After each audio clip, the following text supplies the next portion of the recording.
has done it. They've gone from 15 and 16 to champions of college baseball.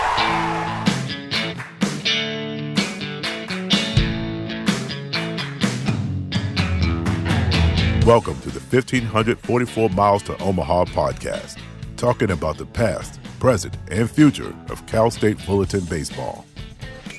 And he drives this one high and deep to center field. Elliott carry all the way back, and that one is gone. A three-run shot for Timmy Richards. Ripped through into left field. Suzuki with a hit. Here comes Hunter Harris with the throw to the plate. It's not in time, and Fullerton is on top. Hit to center. Fellhauer coming over. The Cal State Fullerton Titans are going to the Super Regionals again. Here's your host, Dave Lamm. Welcome into episode 78 of the 1,544 Miles to Omaha podcast. My name is Dave Lamm. I am the founder and editor-in-chief for CalStateOmaha.com and creator of the 1,544 Miles to Omaha podcast. And joining me, as he does each week, is the All-American pitcher, Mike Parisi. Let's just jump right into it, Mike. Let's talk about the sweep out at UC Riverside and the Titans currently sitting in first place in the Big West. I think it's amazing. I'm so proud of them. I'm so proud of the coaching staff and the players. The alumni is fired up right now. This is awesome. And what a great weekend. And what a great midweek game. And these kids are buying in to the program and the coaches. And they're, it's been great. Well, I'd be remiss if I didn't say that you've been absolutely perfect with your predictions. You predicted the sweep. It wasn't, but also on top of that, you said it wasn't going to be easy. It wasn't going to be a walkover. You said that the Big West, especially on the road, no matter how close it is, it's never really easy. And so that Friday and that Sunday game were both one-run games. I knew it'd be close. It's never easy to win on the road. And I'm telling you, and they pulled out two tough games, but that says something about the players. It says something about the program. You're not highly ranked or seeded or the top of the Big West if you don't know how to run ball games, and that's what they do. And it's been pretty cool. And I think one of the most impressive things that came out of the weekend was the fact that the starting rotation, Friday, Saturday, Sunday, so obviously Tyler Stoltz and then Finn Chester on Saturday and then Evan Yates, all three of those dudes combined for, I have it here, but 0.00 ERA between the three of them. And you've got, we've got, let me see how many innings that they went. They went 23 of the 27 innings at Riverside. They all surrendered 0 earned runs, which obviously is going to set you up for nice success. Well, how about this? That's the first time, I think, all season that all three starters did very well. And they did very well. That was awesome. It was the first time. All three starters kicked butt, and they gave their team a chance to win games, and that's what they did. And I think I understand that the Big West Conference gave Finn Chester the Big West player or Big West pitcher of the week. His line was 8 innings, 5 hits, no earned runs, 1 walk, 8 Ks, and the win. But I don't know. It was crazy in the fact that for the other pitchers that were considered, Tyler Stoltz wasn't even in the honorable mention or also considered. Right. Tyler Stoltz went 9 innings, 4 hits, no earned runs, 2 walks, 5 Ks, 0-0, and 1 win. So were they valuing he had more strikeouts in 1 less of an inning pitched? But, I mean, you got to go with the complete game, and I'm not saying that they should have shared it and made them co-Big West pitchers of the week, but at the same time, like, how does he not even get into the conversation as a nominee? Well, I think the Friday guy, Stoltz, was awesome. Flip a coin. They both were outstanding. They both need to feel good about themselves. And especially if Stoltz after the Santa Barbara start. Good for him to rebound and understand what happened. But Sid Chester's my guy. I mean, I think that's my daughter's favorite player anyways, but that's my guy, and I'm fired up to see what they're going to do this weekend. Well, and then also before we move off the starters, I thought Evan Yates, especially pitching essentially across the street. I mean, the guy went to MLK out there in Riverside, and 6 innings pitched, four hits, no earned runs, 3 walks, 6 Ks, 0.00 ERA. Unfortunately, he got the no decision. He left with a 4-run lead when he was lifted after the 6th, and unfortunately, there was that 8th inning, and we can get to that in a little bit. But that 8th inning essentially brought it to a tie game, and then gave him the no decision. So that was kind of like the hard luck award right there, was for Evan Yates, back in his hometown. Had a strong outing, good quality start, and unfortunately comes away with a no decision. Yeah, Evan Yates has been solid. It was bad luck. It happens. What blows my mind, which actually is pretty funny, is early in the year, the offense was on fire, and we both were talking about how high the ERA was for Cal State Fullerton pitchers. And Jason Dietrich is a pitching guru, right? He calls the pitches. He's been one of the most successful D1 coaches calling, pitches for a while. But their pitches are back on track. They're kicking butt right now. Well, the earned run average right now is a 474 overall and a 427 for conference. And let me take a look at, I think the team ERA last week around this time, heading into the Riverside series, was still up north of 5, if I remember correctly. So let me take a look at what it was coming out of the Santa Barbara and the USC game. I've got them in my Thursday thoughts here. So the ERA was at a 5.25. So they lowered it by a full point, by a full 1 earned run in, 4 games, because that includes the LMU game where there were two runs given up, but I don't know how many of those were earned. I'd have to take a look. But when you go from a 5.25 to a 4.74, so no, they lowered it by a full half earned run in 4 games, but that's pretty good, especially when you're 30, how many games? 31, 32 games into the season? Absolutely. That's great. And the pitchers have to feel pretty well about themselves. The hitters, the offense, going into Bakersfield, I'm telling you, this program's on fire right now, and they're doing well. There's a lot of people that are very excited that we're in the top 25. And I think that the excitement is back with the program in the fact that a lot of the pundits that are out there, D1 Baseball, they just had their second edition of the Nerdcast, which is them trying to project the field of 64 for the postseason. And it's Kendall Rogers and Joe Healy and Aaron Fitt. They sit around and they kind of say, okay, this one's in. Well, their RPI is not good enough, and they're kind of on the bubble and all that stuff.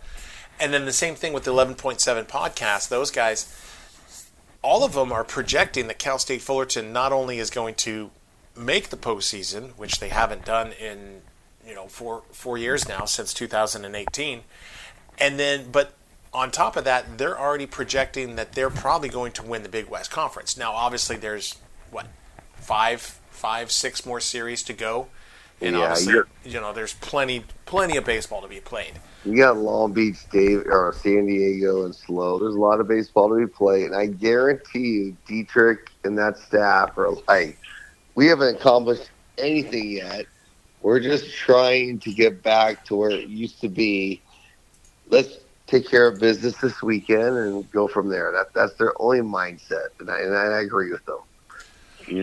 Us as fans are like, yeah, we're back. We're winning the Big West. We're getting the regional.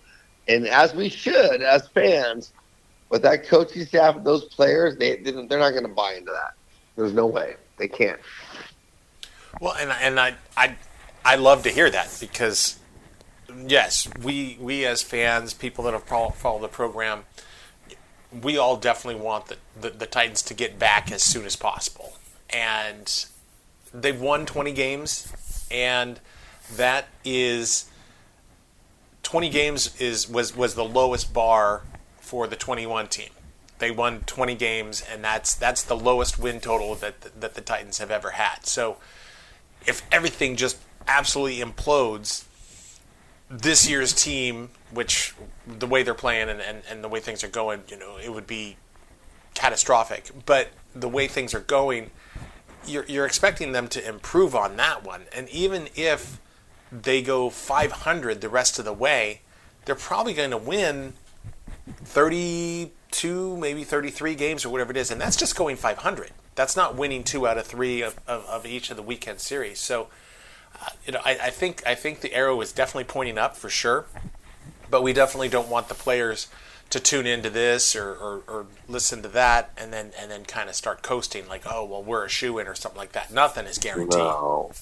I think the players, as what I played, we just attacked every weekend as we're going to win the weekend.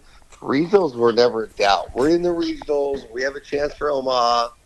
That's why we're 1,544 miles Omaha. This is something we expect every year.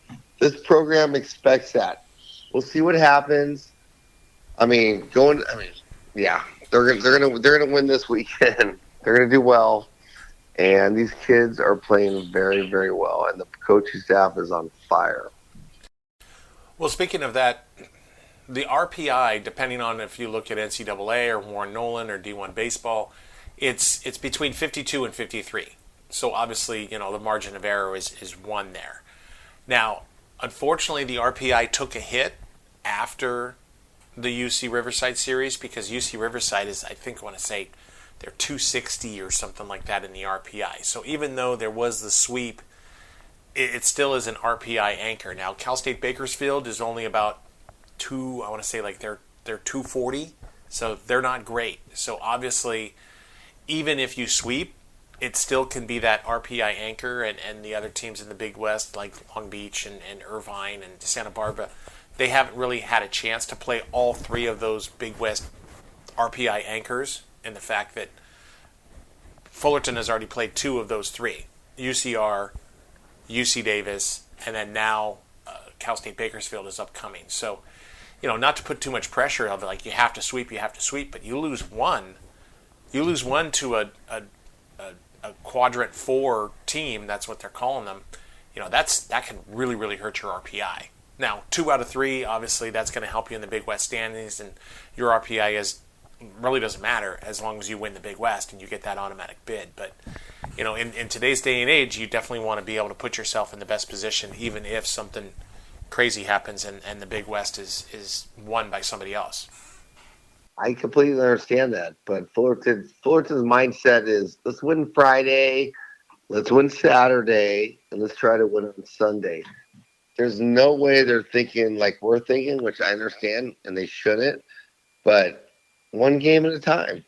And if we're in position, and in my opinion, to go into the Long Beach State Series where, hey, we have a chance to win this thing, we have a chance to go to a regional, that's pretty special. But I guarantee you, until they play Long Beach State, which I think is the second to last conference, let's try to win a baseball game. I don't care if we win 22-21 or 5-4, or it doesn't matter who pitches well, who doesn't pitch well.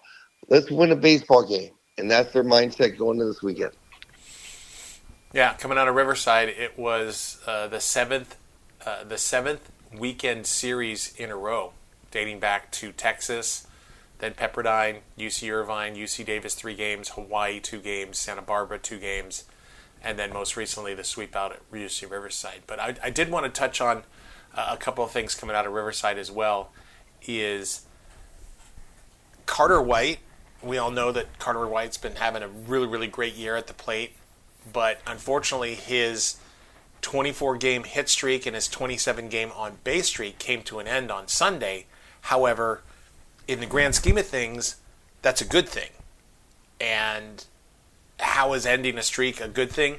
Well, he was 0 for 3 going into his final 2 plate appearances.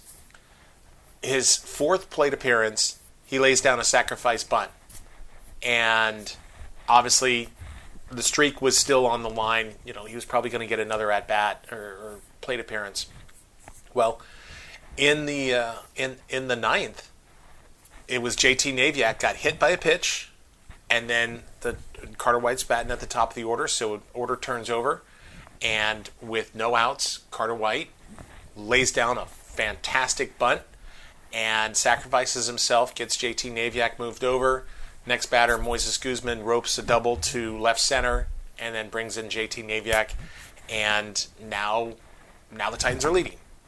And the streak is over because more than likely Carter White's not going to, unless it goes to extras or anything like that, and they're in the lead. But sacrificed himself and was unselfish and was more of a team first kind of a guy, even though he had that hit streak and that on base streak going. It was all for the team, which is fantastic. I think Belo, Coach Walton, his assistant coaches have bought into Dietrich's theory. How Augie was, Horton, which is a big night Friday night, which I can't wait to go tomorrow. It's all about the team. I mean, if you ever are about one person, then the program's not going to work. So these kids are doing the right thing, and it's pretty special, and it's fun to follow. Well, another thing that came out of the this past weekend, and then obviously on Tuesday, was the win over Loyola Marymount. I wanted to point out that Ryan Falks came out and had a 3-up, 3-down, all 3 strikeouts. And I know the Tuesday midweek games are always going to be staff nights to the point where this guy's going to get 2 innings, that guy's going to get 1. But Ryan came in and struck all 3 batters out, and they were all swinging strikeouts. And it looks like Ryan's got that split finger fastball working for him again. But I was happy to see that, not just because of the results of 3-up, 3-down, and 3 strikeouts, but if you remember back, it was that Hawaii series when Ryan came in and he faced 2 batters, he threw 8 pitches, all of them balls, walked those 2 batters, and then immediately got lifted. And then unfortunately those 2 batters eventually came around and he was tagged with those earned runs. But 8 balls, 2 walks, didn't even throw a strike, to come back from that and to really, really show what he's made of, I was beaming with confidence, like, wow, this kid didn't let that affect him, and now he's out there and he's throwing darts. Well, it's mental toughness. These kids believe when they get the ball that they're going to get the job done. If they struggle for whatever reason, Peyton Jones, JoJo, all these kids, they can't wait to get the ball back. Give me the ball. Give me the opportunity. I want to succeed for the program, and that's what that pitching staff's about.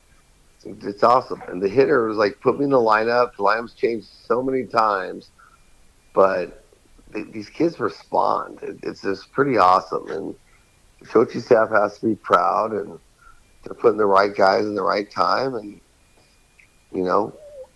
I'm excited for what's going to happen the next 3-4 weeks. Well, without making this, turning negative, but unfortunately there was some bad that came out of the weekend. I mean, it's like, oh, well, how can you say that, you sweep Riverside and then you beat LMU 9-2, how is there anything bad coming out of it? Unfortunately, it seems like Maddox Lotta has some sort of an injury because he played on Friday and, he went 0 for 3. I think he had a couple walks, but overall he's batting .324. So I didn't on Saturday when he wasn't in the lineup for some reason, and Jack Haley at shortstop moved over to second base, and JT Naviak came in and took over the shortstop spot. I was thinking like maybe Maddox needed a day off, or he was needed some rest or something like that, because obviously you're not gonna sit a .324 hitter after he goes 0 for 3 the prior night. No. But then on Sunday, we noticed in the dugout, and actually got a photo of it, he had some sort of a back brace on, and it was like, he was fully uniformed up, but it was like this black back brace of some sort. and we'll have a photo of it up on Cal State Omaha's Thursday Thoughts that are going to get published.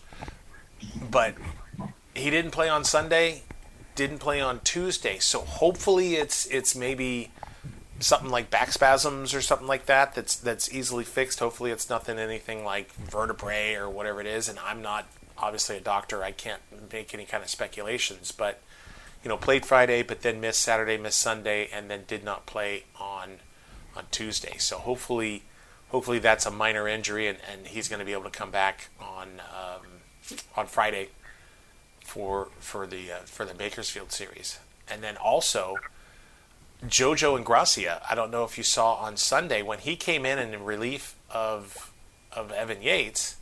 Right. He threw. Not to go through the whole box score. People can go through that or whatever it is.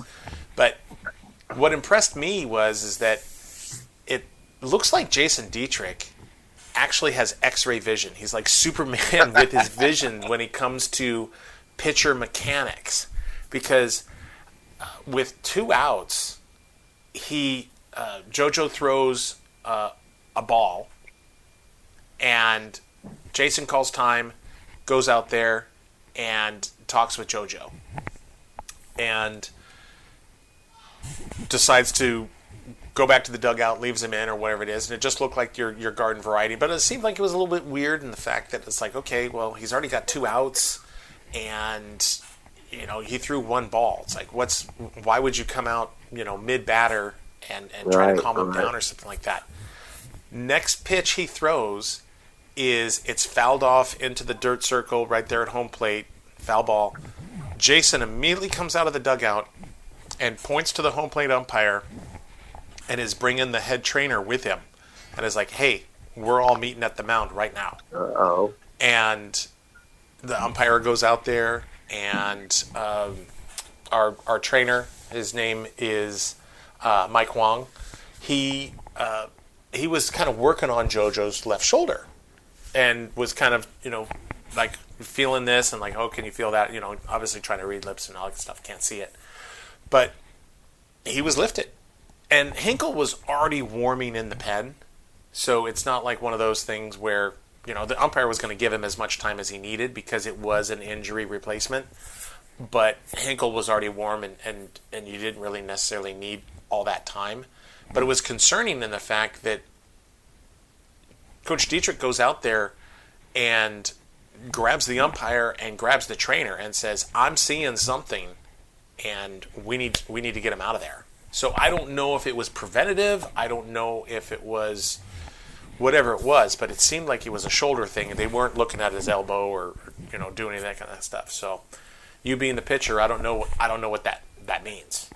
Well, that's scary because JoJo is the guy they need, and if Dietrich's coming out and the kid gets a little sore or injured, that's not good for the Titans because that kid's pretty special for that program. And if they're going to bring somebody else in, then something happened to him. I don't know. Maybe it's a tweak. Maybe it's something not serious. But, we're not going to let you finish this game right here. So, and JoJo's been outstanding. So I hope and pray that he's fine for this weekend. He's fine for the rest of the season. But, I know as pitchers, we all want to fight through our injuries because, we don't believe in, tendonitis or all this other stuff. But, yeah, so I hope he's okay.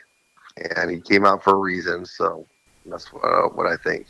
Yeah, and I think we're all in the same boat when it comes to that. We all want him to get better because, he just makes the Titans better, coming in the late innings and being able to shut the games down.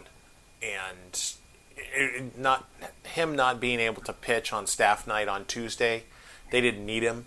They were winning 9-2, so the back end of the game, you didn't necessarily need to come in, even if he was 100% healthy or he finished, the inning or whatever it was out there in Riverside. I don't think he probably would have seen any time on Tuesday anyway. So it's not able to say like, well, we didn't see him pitch on Tuesday, so obviously he's injured or whatever it happens to be. That's hard to tell because he probably wouldn't have pitched anyway just on the 92 game. Absolutely. But if we don't see JoJo this weekend, we know something's seriously wrong. if we see him this weekend, then he battled through a few things here and there, and that's what we're hoping for. Yeah. Well, speaking of this weekend, before we jump into the preview of Cal State Bakersfield, did you have any other thoughts that you wanted to share in regards to the UC Riverside or even the LMU game on Tuesday? I knew they'd have a couple tough games. It's not easy. I mean, Fullerton's not dominant, but they're finding a way to win, which is impressive.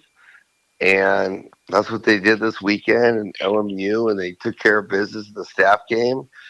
The players are playing well. And again, we've talked about it before. We don't rely on one player. We don't rely on, the 3-hitter all the time or the Friday guy all the time. Like, we don't know who's going to step up, and maybe that makes that team unique. I don't know.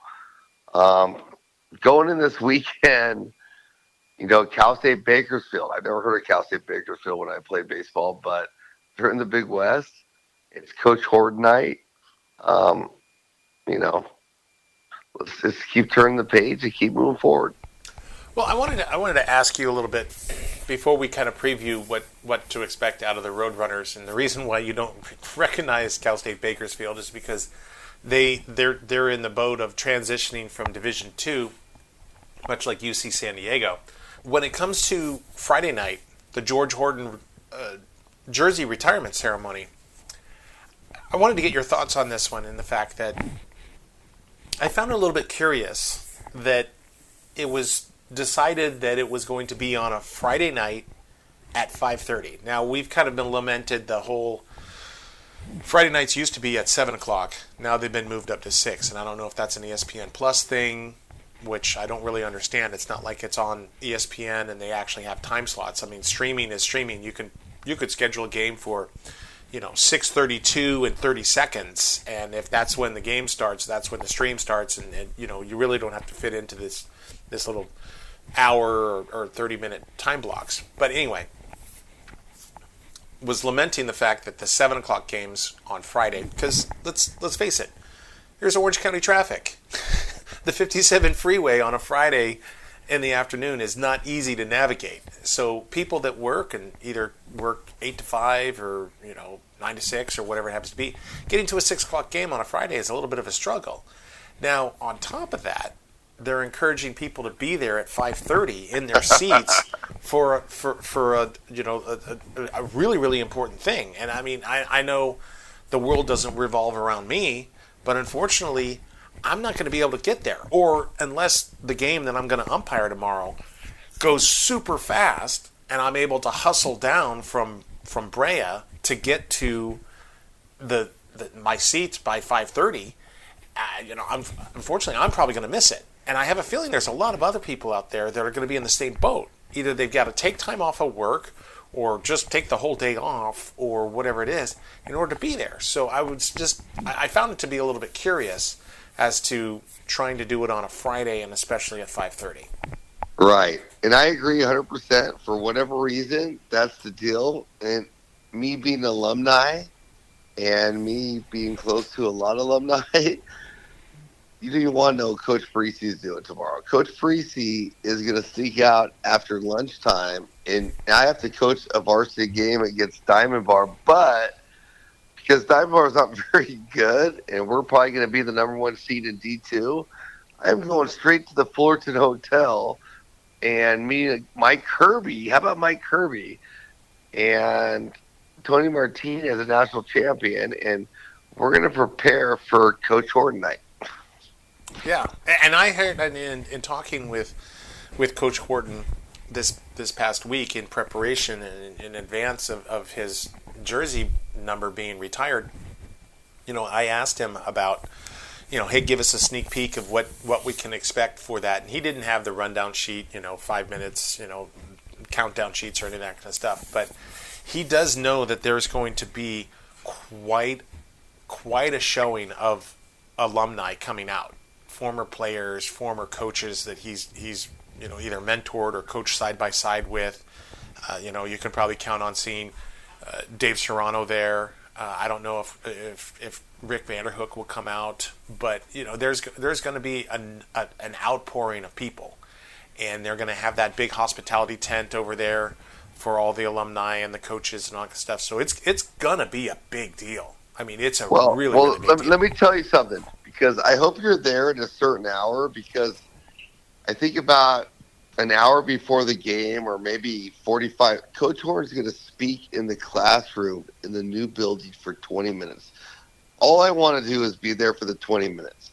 And I hope I get zero attention because I don't deserve any of it. But he has touched so many lives, that Fullerton. I just want to hear him speak for 20 minutes. And then the alumni, their families, enjoy the Cal State Bakersfield game. And us as alumni, we never played against Cal State Bakersfield. So we just want to hear about Coach Horn, and we want to enjoy the evening. So that's what we're going to do. Yeah. Well, it's going to be a special night.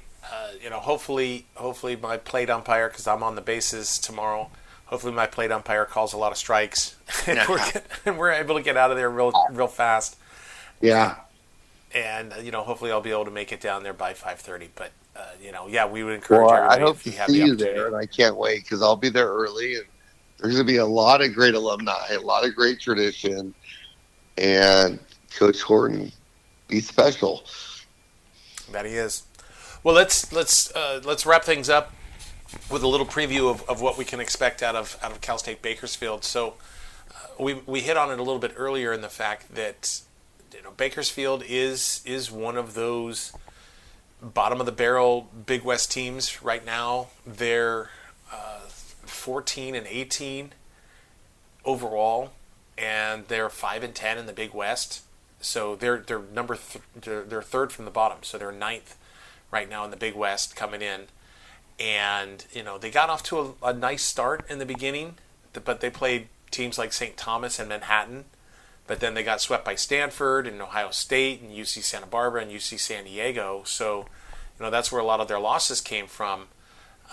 They managed to salvage one win over UC Davis, but they lost that series as well.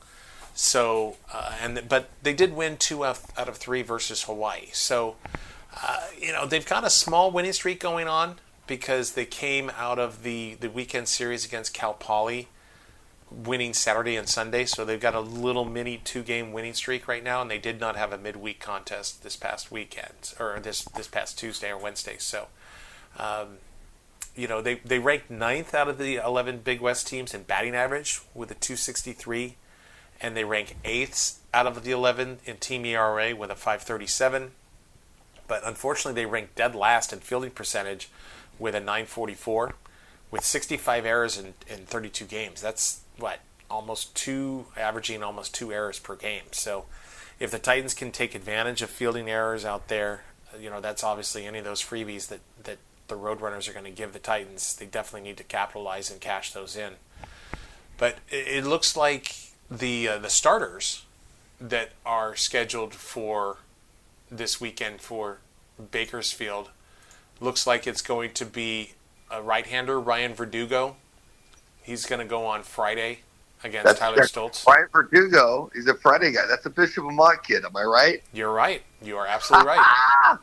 So he was, that's good for him. Yeah. He's a little mid-80, high-80 little slider guy. Good for him. Yeah, his record is 3-5 with a .556 ERA. And then on Saturday, they're going to come back with a left-hander. Hopefully I don't butcher this guy's name. Matt. It's spelled Comnos. So I want to say Comnos, maybe? I don't know. We'll figure it out when Dr. Chris Alba announces his name on Saturday. We'll hear what the actual pronunciation is. But he is 2-2 with a 3.26 ERA. He's a lefty. And then Jacob Gutierrez is a right-hander. He's scheduled for Sunday. He's 2-0 with a 2.25 ERA. Something that's unique about Jacob Gutierrez is he's actually listed as an infielder. And, I think he's kind of one of those dual-role guys. But on Sunday against Cal Poly, he pitched a complete game. He pitched all 9 innings. Wow. So, a lot of his other pitching appearances when he wasn't just in the lineup as a batter were out of the bullpen. But I don't know if injuries or whatever it is, but they've made him into a starter to the point where he went all 9 against Cal Poly and actually got the win. And so who knows what we can get out of the Sunday. So those are the three arms that are going to start. And then also when it comes to the bats, I was doing a little bit of research on them, and it looks like, unfortunately, no one on the Roadrunners who has any kind of significant games or plate appearances, none of them are hitting above 300. Riley Casper leads the team with a 297, and James Bell is the most consistent hitter for the Roadrunners. He's got about 36. He's got 36 hits, 11 doubles, 27 RBIs, and 53 total bases, and he's batting 283. And then Matthew Carrata holds a 380 batting average, but he's only played in about 23 games, and he's only started 19 of them. So he's, who knows, he might be getting into the games this weekend, but not 100% sure based on what we've seen. What happened last year at Fullerton at Bakersfield? Why do I have a bad feeling? I have no clue, but Bakersfield actually won a game or two against them. Was that true? I believe that they did. Let me take a look at the schedule from last year real quick, because I've got it pulled up. And let me see what they did against Bakersfield. So Bakersfield, yeah, they lost the first game Friday and the second game Saturday. Wow. So it was a 7-6 final in 11 innings. So a little walk-off on Friday last year. And then they lost 5-3 in a regulation game there. And then they salvaged the series by winning one game 10-7 last year up there at Bakersfield. So, that was the 22-win season, unfortunately. Right. So, but hey, I'm just telling you right now, Bakersfield isn't going to go down easy. And yes, Fullerton's much better, but we're not used to being the favorites for a while. So my prediction is there's going to be 2 out of 3 games that are going to be a nail-biter. And I expect us to sweep, but it's not going to be easy.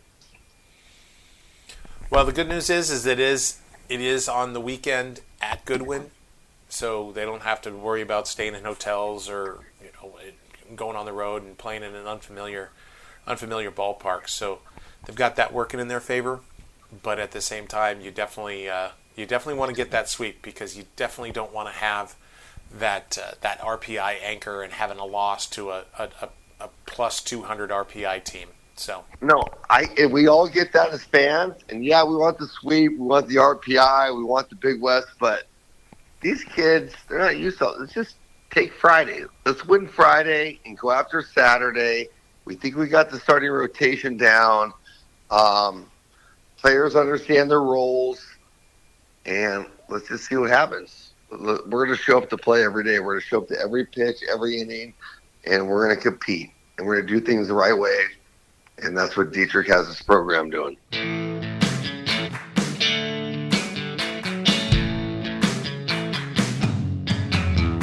Thanks for listening to the 1544 Miles to Omaha podcast. Feel free to visit our website, CalStateOmaha.com. While there, you can order an official Cal State Omaha t-shirt from the merch store. Please subscribe to the 1544 Miles to Omaha podcast and share with family and friends. It's easy. It takes just a few seconds. The 1544 Miles to Omaha podcast is an On the Lam Enterprises production and is not affiliated with Cal State Fullerton or Titan Baseball.